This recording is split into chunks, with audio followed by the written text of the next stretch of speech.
إلى الصدارة يعود هاجس الأمن في فرنسا بعد يومين حافلين بالتحديات.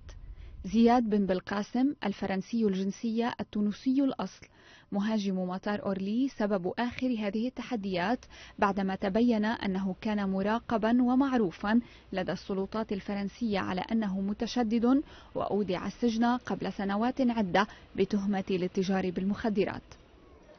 الرجل الذي قتله جنود فرنسيون في ثاني أكبر مطارات فرنسا ازدحاما قال إنه جاء للموت في سبيل الله بحسب مدعي عام باريس فرانسوا مولان. بحسب شهادات الجنود الأولى فقد قال وهنا أقتبس: ألقوا أسلحتكم وضعوا أيديكم على رؤوسكم، أنا هنا للموت في سبيل الله، سيسقط قتلى على أي حال. الرجل كان ينوي القيام بالهجوم يقول مولان، والمدعون يحققون بجريمة متعلقة بالإرهاب يضيف.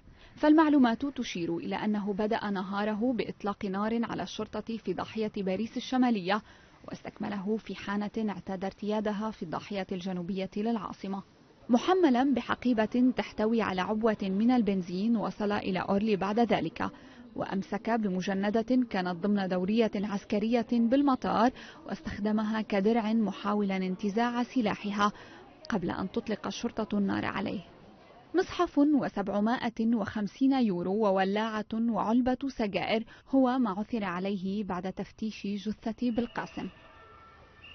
حادثة يفصلها يوم واحد عن حادثة انفجار طرد في مكتب صندوق النقد الدولي في باريس، وتكرر تفاصيلها تحدي إخفاق التعامل مع أشخاص يفترض أنهم تحت المراقبة، ما يعزز قضية الأمن كملف ستكون له حساباته وتأثيره على أبواب انتخابات رئاسية عاصفة تستعد لها فرنسا.